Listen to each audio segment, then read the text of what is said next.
point de vue, rien n'est plus important de nos jours que l'innovation, l'invention, l'imagination. Ce thème Invented Here me parle énormément et il fait aussi référence à quelque chose qui dans notre métier est important, c'est le syndrome du Not Invented Here, qui est l'idée que très souvent on a qu'on doit inventer quelque chose de manière autonome par rapport à ce qui a pu être inventé ailleurs. Or je crois que l'avenir de la création, l'avenir de l'innovation, l'avenir de l'invention, c'est au contraire le travail collaboratif, le fait de construire sur ce que les autres ont fait et pas simplement de vouloir inventer sa petite idée dans son coin.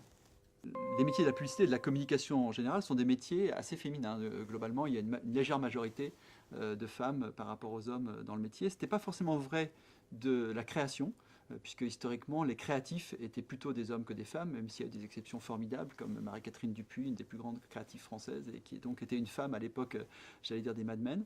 Ce qui est frappant aujourd'hui, c'est de voir que les métiers du digital en particulier sont des métiers qui s'ouvrent en termes de création beaucoup aux femmes. Pour prendre cet exemple, Nathalie Uni, qui est la directrice de création de notre agence digitale, en est l'incarnation.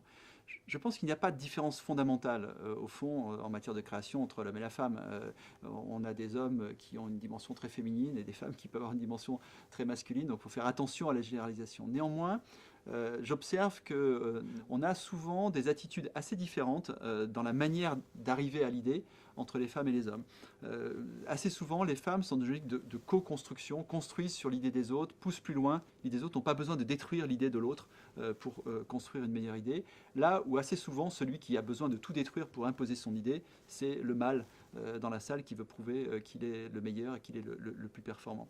Et donc, d'une certaine manière, les hommes sont assez souvent dans une logique d'imposer leur idée, it's my idea, là où les femmes seraient plus dans une logique collective, it's our idea, c'est une idée qu'on a eue en commun, qu'on a construit ensemble. Et je pense que dans un monde qui va vers plus de co-construction, de plus de collaboration, ça laisse un territoire formidable pour cette attitude plutôt féminine. Alors je dirais que le plus grand défi des femmes pour innover, au fond, c'est la communication. C'est le fait d'accepter de se mettre plus en avant ou d'être davantage médiatisé. Parce qu'on observe que chez beaucoup de femmes qui réussissent génialement bien, il y a assez souvent une réticence à s'en vanter en quelque sorte, ou même à accepter une interview. Donc pour une Françoise Gris, combien de femmes sont à la tête d'entreprises et restent relativement inconnues et méconnues parce qu'elles ne veulent pas s'exposer pour des raisons qui sont tout à fait respectables, parfois pour des raisons familiales, d'environnement, ou parce que c'est pas dans leur caractère. Mais en faisant ça, au fond, elles rendent un mauvais service à l'ensemble.